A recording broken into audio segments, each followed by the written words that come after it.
Good evening, everybody. My name is Bradley Cooper. And I'm Lady Gaga, and it's our great pleasure to say... Welcome to the Graham Norton Show! And now, talking of singing, we saw you at the Paris Olympics. Yes, that was me. Yeah, that was you. I mean, you know, as a superstar, do you kind of think, really, in the rain, I'm doing this? Like, because it was properly raining. It was properly raining, but the most crazy thing was that they insisted that the staircase be carpeted for the performance, and it was raining, so it was wet carpet in my underwear. So, you know, if anyone wants to perform on TV in their underwear on a wet carpet, okay. But now, it was the Paris Olympics, but there was an extra ring. Oh, I see what you did. I see what you did. That was good. No, because you got engaged. I did. Did you get engaged at the Olympics? I actually, yeah. Okay, that's last night. That's last night. We got engaged, actually, on April 1st. Actually, I thought he was joking. He was not. But yeah, it was really nice. And then we went to Paris for the Olympics, and the Prime Minister actually had his people filming us while they were saying hello, and they caught me saying, "Oh, this is my fiance," and I was trying to keep it hidden, but then they announced it to everyone. But that was kind of fun. Now, there is a lady, not Lady Gaga, called Anna. Anna. Hello. Yes. Now, Anna, she is made. Oh, no. No, you're all right. Actually, they're really sweet. I'm so excited. They're really sweet. She's made loads of these little miniature versions of your outfits. So, that's the famous one of you. There's another famous one. Oh, thank you so much. That's so sweet. There thank you are. you. Look, there's a little Philip Tracy headdress. Yeah, and that's Alexander McQueen right there on the right. This one, yeah. And they are really good. Do you need some help with those dollies? Do we have that one on a picture? Do we have a picture of the real one of that one? See, look how good it is. Aren't they good? Well done, Anna. Mugler Armani. Yeah. Thank you so much. Can I give her a kiss? We come down. I'd like to give you a kiss. Okay, come get a kiss. Come get a kiss. Come on.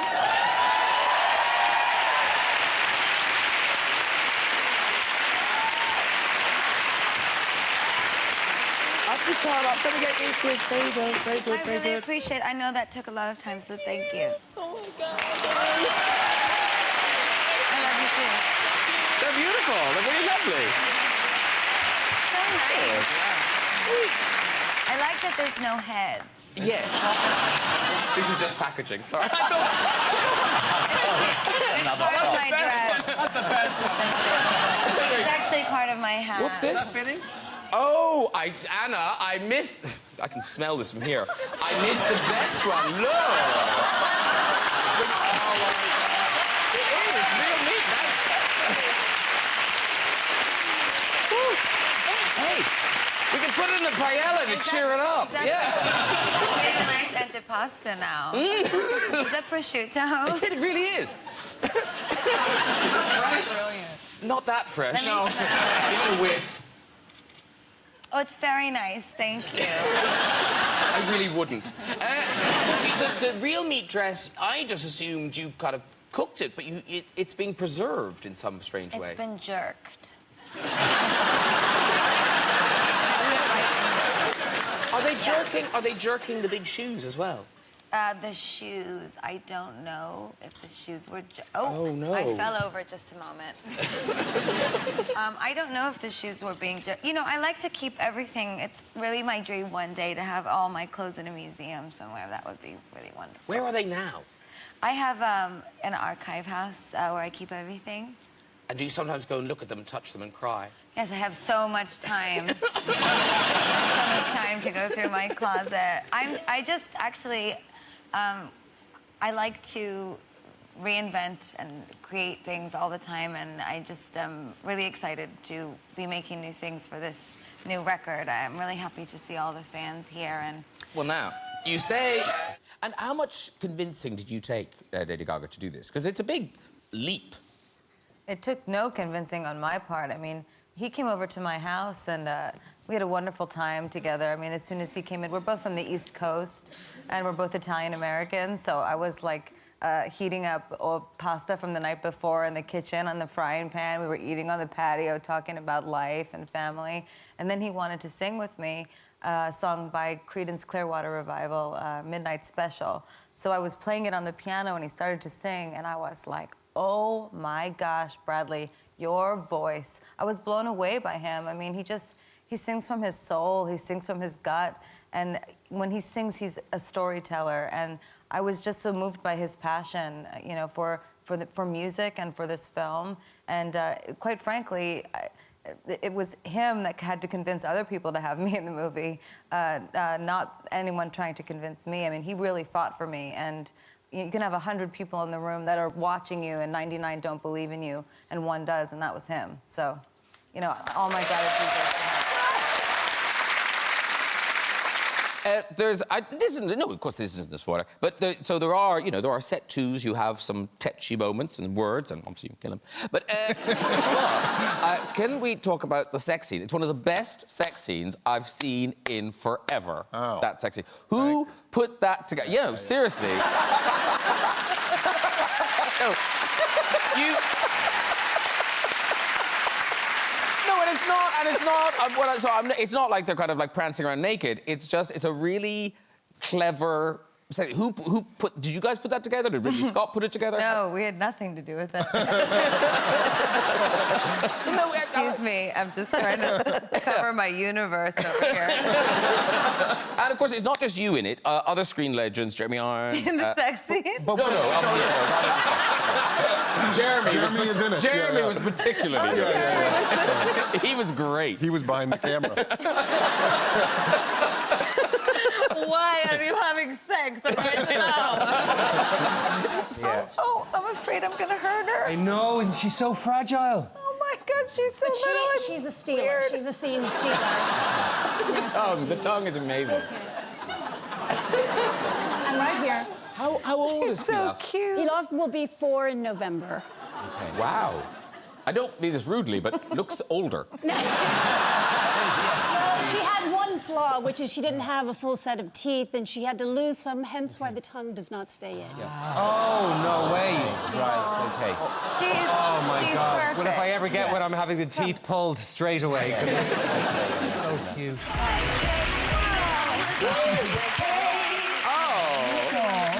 That's Jude Law. There's Oh my God, why does she have her purse with her? I can't. That's Greg Davis there. Oh, lovely. Oh my God, she has a purse and an e-cigarette. It's too fabulous. I can't. Sit down, darling. Sit down. There you go. You look so amazing. Show my legs. It's bad, isn't it? Well, I thought I had to outdo her, you see. June, do you want to take your coat off? Oh, Do. Take your coat off. Stay a while. hot. Yes, stay a while. Stay a while. Take your coat off. There you go. Lovely. Gorgeous. We'll take it there. We'll take it there. Now. Now, June Brown. Oh, I'm exhausted already. Now, here's the thing. Yes. Now, are you familiar, Lady Gaga, with the EastEnders? No, don't say yes, darling. If you're not, you're not, and I don't blame you. I am. And Yes. I actually am a very big fan of yours. I just don't watch a lot of television. No, I don't watch any. But you are so fabulously dressed, and I'm very honored to be seated next Well, to you. you see, I had to do it because I have a friend. I'm staying with a couple of boys tonight. Oh, yes. And he Are they said, straight oh, again? he loves you. No, yeah, no. What did you ask me first? I understood that. She speaks my language. Yes. I'm sure a lot of people here have seen the Monster Ball tour. I know Gwyneth's seen the Monster Ball tour. I gave her my perfume. She smelled lovely when she came, but she said, "What is that smell?" And She smelled so good. so I gave her. What are you my Is it your own perfume? No, it was a Mugler Womanity perfume. I gave it to her. Plug. Case of it free. I went to see it, and I loved all the theatricality and all that, but I was expecting that. I was expecting the kind of spectacle of it.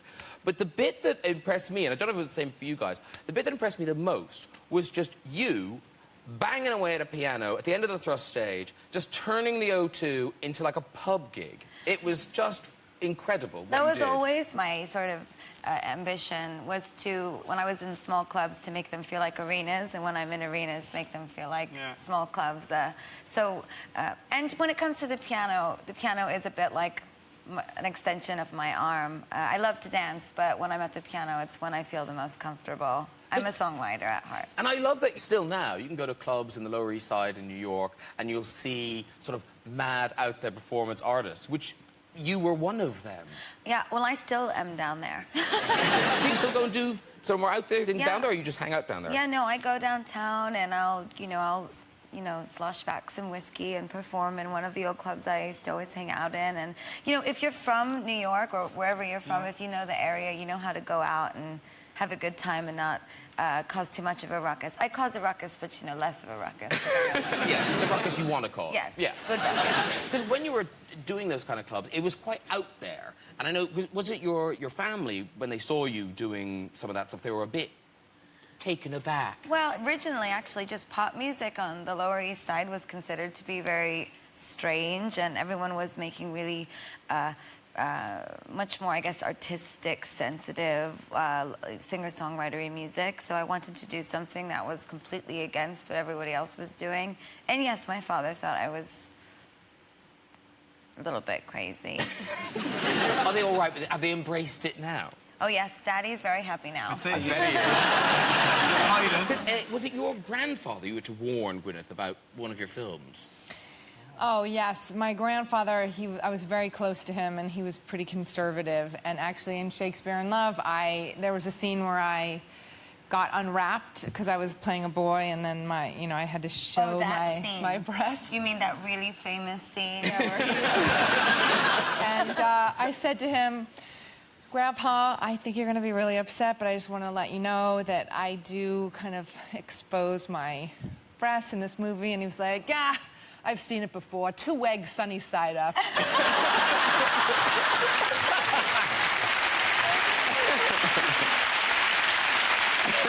I did the same sort of thing recently before the Monster Ball aired on HBO. I called my grandma, and my grandma's blind. But I still had to call her and warn her because early in the show I say, I don't know if you've heard, but I have a pretty tremendous dick, so get your dicks out, New York City. And so I called my grandma. I said, just wanted to explain, Grandma, that it's really just meant to be a metaphor for being strong and being aggressive and having a good time. And she just said, I don't understand. And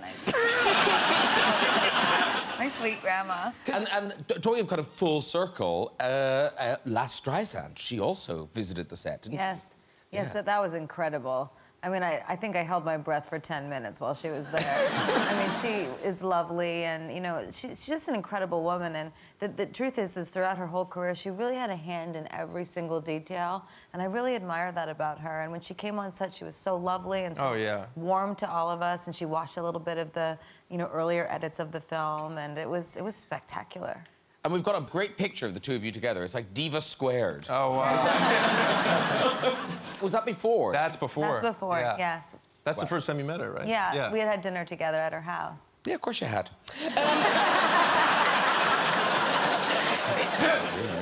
Besides my friend. House, I've eaten her dinner. You don't believe I'm 3 months and 3 years of 90, do you? You're not. Oh, What? stop it. Are you really? Wow. I just want to drink from your cup. I want to know. Listen, I want to know what those That genes sounds are. boring. I am quite healthy, you're all right. Anyway, these chaps, you see, I mean, Matt, yes. he really thinks you're something. And the idea of you and me together was to him wonderful, like all those mad people who do those things when you're doing your watch it. You know what I mean? I do know. So, How long before you developed the voice, and then how long did you speak in the Italian accent? Before I developed the voice? Yeah, or did you find it pretty quickly? I started in the voice 6 months before we started filming, and then I stayed in it while we were filming, of course, which was really super fun for Adam. Yeah, I made him deal with that every fucking day. But, you know, I actually... Still doing it.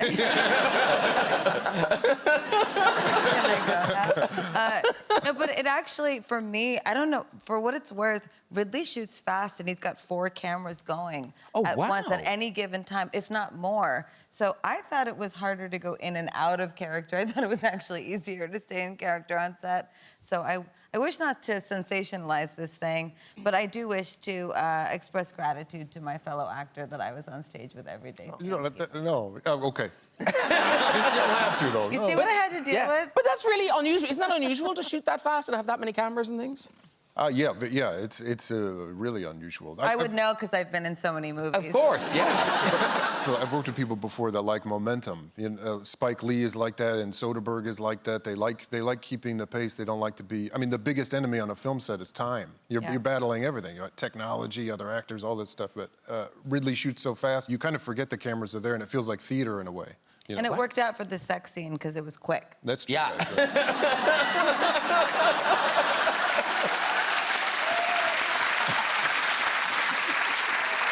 It was just long enough. I know, yeah. It was just such an easy grab. So to speak. I'm not a piece of meat, all right? I'm very insulted that you wore a ham. You know, when I was wearing meat, it was cow meat. Was there a reason? Was there a reason you chose beef over ham? You know, it actually was a statement about equality in America at the time, because Don't Ask, Don't Tell was not repealed yet.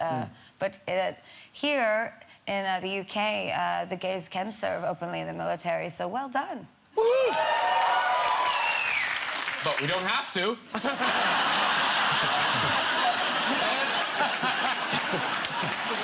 It's good. It's a choice. It's a choice thing. Yeah. But what I was going to say, famously, you have this incredible rapport with your fans and real connection with them. I love you too. Okay, some cheering and clapping, and that's that. But I suppose what interests me is the kind of the one-on-one love, because you are dating, aren't you? Dating. Do you have a boyfriend? No, no boyfriend. Oh, you don't have a boyfriend? No, do you go on I'm dates? miserably pathetic in my wedding dress. But do you go on dates? Could somebody ask Lady Gaga out?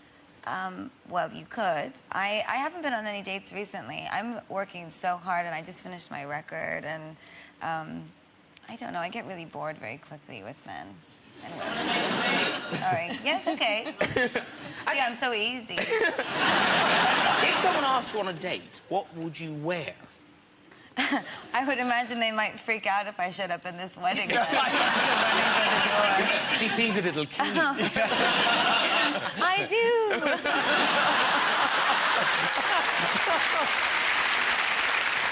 But I'm interested, though, because how does this story resonate with you, Lady Gaga? Because you did want to be a star from very little. How old are you in this? This looks like someone pretending to be Lady Gaga. That's amazing. Oh, my God. That is my attempt at Michelle Pfeiffer. Yes. How old are you then? I think I must be 10. Wow. 10, But it looks like a Lady Gaga impersonator, doesn't it? It looks like, it looks like a little girl. I'm being Lady Gaga for Halloween. Yeah. And you grew up to be Lady Gaga. Lady Gaga, new album, great excitement. I know, I need a bucket to puke in, honestly. Because how many tracks have we heard now? I've been releasing snippets for the past 3 weeks because it's, for me, it's kind of like, when they stream your album the week that it comes out, it's like a shot or whatever, Oh, maybe you really can't say that on TV. But it's like it all happens so quickly, and it's your work, and Yes, I really get your metaphor now. Yeah.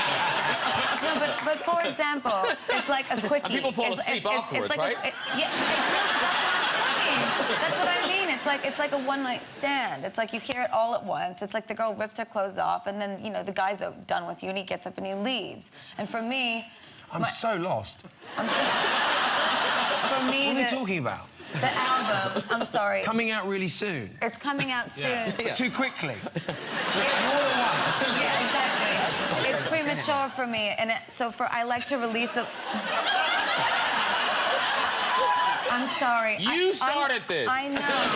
I'm sorry. I talk in riddles sometimes. It makes sense in my head. I know it doesn't make sense. Sounds like quite a minefield. Just for the record, my stand-up DVD comes out, goes straight to the shops 11th of November. It's a fest. Okay, yes!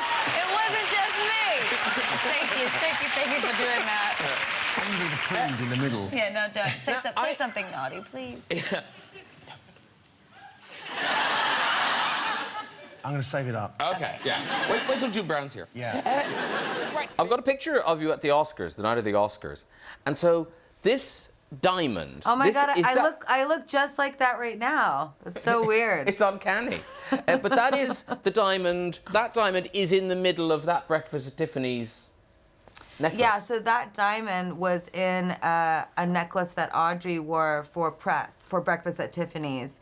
And then the diamond was put into a different setting, and it's this priceless diamond that Tiffany's had, and they offered it to me to wear at the Oscars, and I was, you know, the street kid in me from New York was like, hell yeah, I'm gonna wear that big thing. But does it not kind of wreck your night? Because presumably you've got security guards under each armpit, and there's people crawling all over you. Graham, I already thought I had too much security before I put that diamond on, and then I put that diamond on, and I was like, am I the president? Like, I didn't really know what was going on. And it was really funny because I really didn't know what was going to happen that night. I was just excited to be there. You know, that's mostly generally how I feel at these events is like, oh, I'm just happy to be here, right? And so then I won an Oscar, and I was so excited, and I'm having champagne, and I'm drinking, and my sister was my date, so, you know, like, we're really barreling through the champagne backstage with the Oscar, and I just leave, and I leave with the diamond on, and I didn't tell anyone, like, I just left, and Tiffany started freaking out. They were like, she's gone. She left with the diamond. And actually, I went to go hang out with Madonna at her manager's house. And I got to the house, and I was just chilling with Madonna while, like, all these security guards were, like, just side-eyeing me from, you know, every corner of the room. And every time I hugged someone, they would, like get a little closer to make sure it was still on. And then I left, and I really wanted to go to Taco Bell, so we were trying to go to Taco Bell, and then all of a sudden the car got pulled over by Tiffany's security, and it was very politely removed from my neck. And weirdly, were you guys playing Vegas at the same time? We were.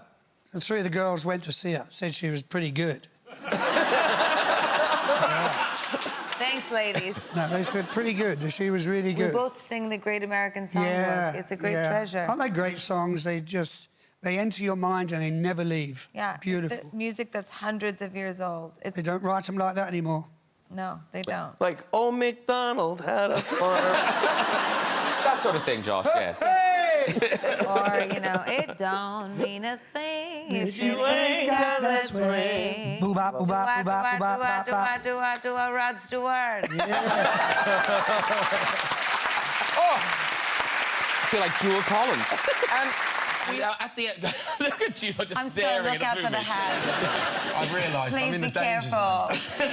You're just going to see his eye just fly right out. You look up. And what are you doing? What are you doing for us at the end of the? What are you doing for us at the end of the? I might just get really close and then just knock me on the back of the head. No one has any allergies. Don't be jealous. No allergies. On the back. Very quickly, Lady Gaga, I must say, in Joker Folie Deux, obviously you're marvellous, Joaquin Phoenix, but we must mention some of the other cast. A close friend of Colin's, Brendan Gleeson. Oh, yeah. He's in it as well. I loved working with Brendan. Me too. He's so sweet. Yeah, I love really, his really bits. cool guy. And did you know him when this happened? Look at that. Okay. You know, I was doing, like, you know, like that sweet thing when you see someone, you go, oh, hi, you know, and then that happened. He saw you puckering up and he went, Yeah. OK. Yeah. His eyes are wide open. He wants to remember this moment. He knows exactly what he was doing, because his eyes, they're like that. To mention his right hand. Yeah. Oh, yes. Perfect. It's just like pre-tango. Mind you, you found yourself in a similar clinch. Go on, then. Close, because I'm in heaven. But now, obviously, you love clothes and fashion, but fashion sometimes doesn't love you. there have been a series of well, you've fallen off your shoes a couple of times. Was Heathrow the first one? I ate shit at Heathrow. Oh, there you go. Thank you. Just in case I needed to be reminded. Well, no, there was a really horrible picture of you at Heathrow, and we didn't choose that. That was just you in mid... Oh, that's the good one. That's the good one, Yeah. trust me. I was flying, actually. No, I had these really big shoes, and I was so excited, and I was on the plane saying, oh, I can't wait to show off my shoes. They're from Japan. They're custom. They're like 50 feet tall. I couldn't wait, and I took 3 steps, and I fucking fell so flat. And all the cameras were on me, and I said, they're gonna, you know, London's gonna think that I'm a wasted mess, which was a little bit true as well. Because it is difficult. Gwyneth, were you were on a red carpet in... Oh, I had once had one disaster, like crazy. I went to a premiere of a friend's movie, and I was wearing these pair of pink suede pants. It was the 90s. Don't apologize to me about pink suede pants. Timeless. Timeless. And I sat down, watched the movie, and as I sat down, the crotch ripped from there all the way back. That's very nice. Good promotion. How am I going to get back to my car? My ass is hanging out, literally hanging out of these pants. So luckily I brought a scarf and I wrapped it around my bottom. And the next day in the papers they said, oh, it's a new trend, like a scarf around your... It would have been nice if you had just painted right over it. That would be nice. Onto what? I was told it's funny, I was given a list of words I wasn't allowed to say on the show. Really? The only one I'm not allowed to say is see you next Tuesday. Oh, okay. Oh, yeah. I just made that Did you see that? Everyone went, oh. Oh, you did say it in America, didn't you? Yes. But you knew you couldn't say that in America. Of course. You did. But I live here now, and But you said it about your grandmother! I was kidding. Sort of. That's a heavy word to be joking with. When you live in England, right? I mean, it's not as heavy a word as it is in America. Like, people say it quite a lot, but... And look, I just started a whole conversation about it. You could My just make apologies. references to old English kings like King Canute. And it's just only dangerous for the dyslexics. Yes. Suddenly we're on BBC 4. It's all fine. Yeah. But wasn't your mom kind of all right with it until... Was it the piercing that finally she said to Isn't me... that ridiculous of all the things I did when I got my nose pierced? She was like, you know, I just don't understand why you had to get your nose pierced. And I said, Mom, really? I'm naked on, like, every magazine. But, you know, I've been naked since the beginning. Since the beginning of your life. Yes. Yeah, of my life. Yes, We all I've were. had my ass out since 2007. I love this shot. This is you at GAY nightclub where you're getting your ass out. Oh, yeah. And I just love that's German. I don't know who that is. And look at their eye line. That's because I hadn't waxed. They're in a state of horror. I'm the Venus. The Venus wouldn't be waxed. The Venus would feel free. This is a true story. This is, it happened. So what can you tell us about it? Who are you, etc.? Speak to the people. Somebody do it. Somebody speak. A movie that follows a plot. And it's, people are in it and they say things about the plot. Yeah. And then it's over. And we talk to each other. And if I could have killed you sooner, I would have. So you play a married couple. You, Lady Gaga, you marry into the Gucci family. I do. I'm an outsider, and I marry into the Gucci family. And she's surviving her whole life, but she meets Maurizio and she falls madly in love. And she starts to advise him in the business. And for whatever happens in the end, it does start as a proper love story. Yeah, it is. I mean, that's how he views it until he doesn't. Yeah. We learn early on what happens, but these aren't spoilers. And also, until he gets shot. Yeah, until he gets shot. Yeah. I've watched episode 1. It's just phenomenal. Have you guys seen it yet? I have. Yeah. It's incredible. Yeah, it really is. I mean, the whole world is incredible. What you went through to be able to transform is incredible. I mean... It's extraordinary. The makeup team, I have to shout out to a gentleman, well, I use the term loosely, by the name of Mike Marino, who created... thank you. Who created the... Take it where I can. Who created the whole thing. It was Mike's... Because I know that some people have said, why would they cast you and then just bury you and not have... Why wouldn't they get an actor that, you know, doing somebody out of a job? But the thing was... Do you think maybe it's because they want to know that it's somebody attractive under there? I'm just saying. What are you trying to say? That's the question. What are you trying to say? No, I honestly think it was Mike. Thank you. It was Mike Marino's genius as an artist. So it was kind of like the creation of the character was a collective of a load of people. The people that designed the body. That was totally his imagination. Yeah. Was that hard to the makeup every day? Did you ever panic or? Panic, like panic attack? Yeah, panic? exactly. No, not in makeup, just as myself. Oh. But I did, like, you know, the way it's hard to say it's hard because you know what hard life actually is, so, and we do what we do. So, but I will say that by the end of it, I was a bit miserable. Yeah. Really? Yeah, it was kind of like even when I remember my sister being on the set and going back to the trailer and saying to Claudine, my sister, am I being a dick on the set? And she's like, no. And I said, okay, good, because I just was angry. I was just angry by the end of it. And I remember looking up Jim Carrey. Oh. Yeah, I remember hearing a story that Jim Carrey struggled when he was doing Life. No, when he was doing, we all do. When he was doing The Grinch, yeah. And that he struggled so hard that Ron Howard, the director of The Grinch, spent a day in the makeup just to see what it felt like. And I remember there should have been like a support group for people in prosthetics. Yeah. Because I would have been my name's Colin and I'm covered. He got guys who... Oh, he did. He got Navy SEALs or FBI guys. Who undergoes torture to tell him how to calm counsel himself. him about how to get through how to calm himself and how to work on his breath. So I never got to Jim Carrey's level in so many ways in life. Season 2. So many ways in life. But I did struggle by the end of it just in my own noggin, and the material was really dark as well. I'd never done anything like that. Was it as dark as Banshees or? Yeah, darker, because there's love in Banshees. You know, Banshees is kind of love unanswered. You know, it's the pain of that. And even though there's the mutilation. I love that movie. Thanks a million. Oddly, I do like kind of like to meditate to that movie. To Banshees? Yeah, twisted weird? puppy. You really? I know, my man comes home and he's like, why?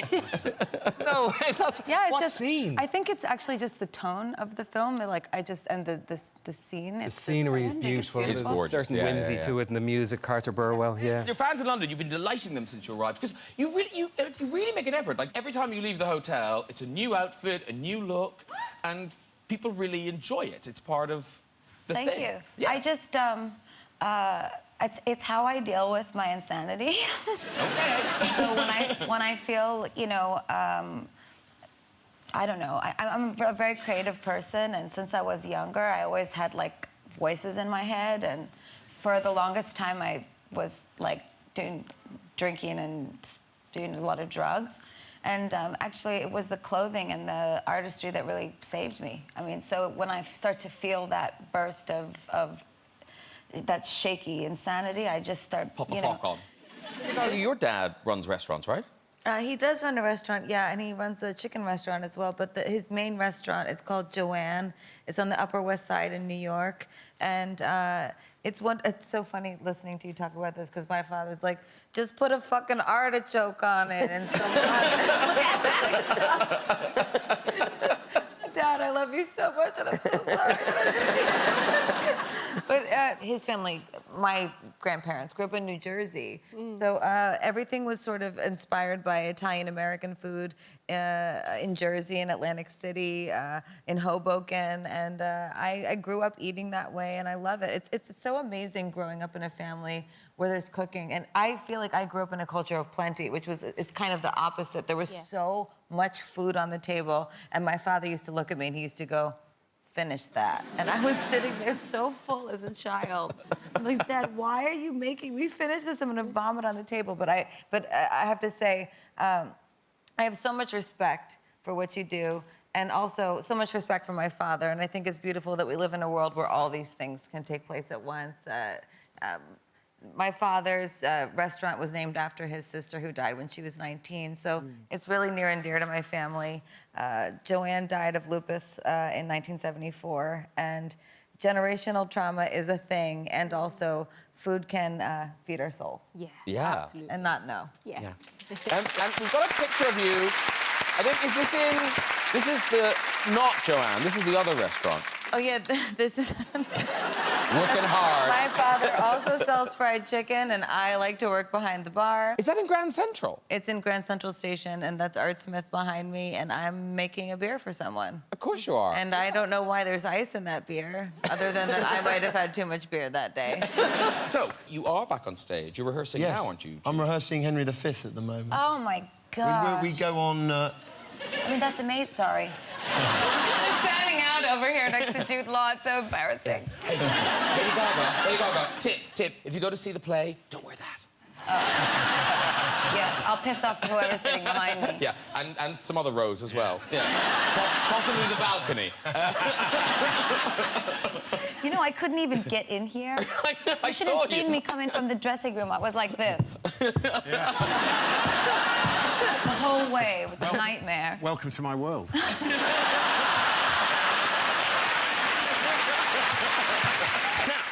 That scene where you're putting the mask on the Joker, and I heard you talking about this, that in ways you really relate to that idea of wearing a mask and how that can help you in your life. Well, I don't know if it helped me.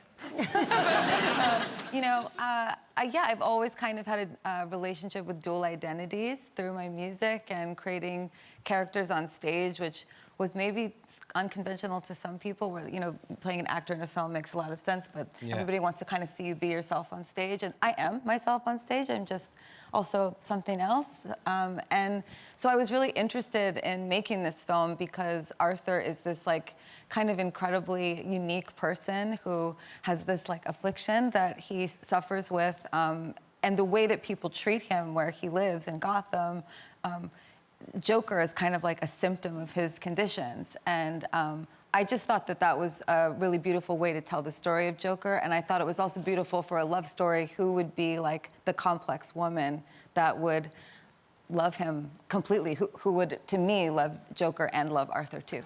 But here's the thing, the news cycle, it moves so fast. So did you know about this story before you got involved in the film? I didn't know anything about it until I read the script, and then we, you know, kind of consumed everything, or I kind of consumed everything I could about it. And it's actually, it's very vast. Obviously, we pared it down for the movie because it would have been, you know, sprawling and long and, you know, 7 hours. But it gets really deep and complicated with board members and percentages and a big spiritual presence on both sides, actually, in reality. They both had spiritual advisors. We're kind of casting spells at each other like Harry Potter. It got really... No, not at all. No. Is it not this movie? A different movie, but in the movie we tried to... Salma Hayek's a bit like that. Yeah, but in the reality, they both had people. But you had one as well. Yeah, exactly. In reality, they both were casting spells at each other, and that's what I mean. It didn't make it into the movie, but it's really, it's a big web. That was true. Yeah. That was true, yeah. But don't know why I her led close with that, advisor was somebody that was a seer, but this is part of Italian culture, that there's a belief that there's people that can see the future. And so I wouldn't call it a psychic, I wouldn't call it spells or witchery. Well, okay. Rude.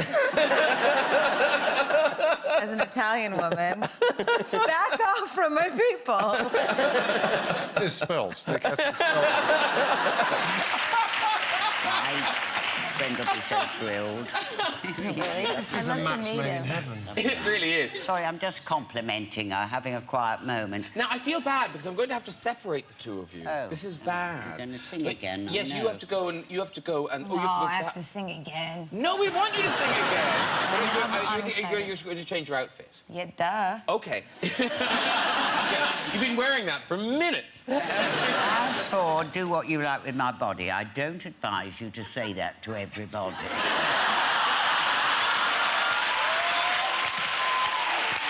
know, but actually, to explain the meaning of this song, just so that you understand, is that, you know, the public can really, really scrutinize and harass the artist.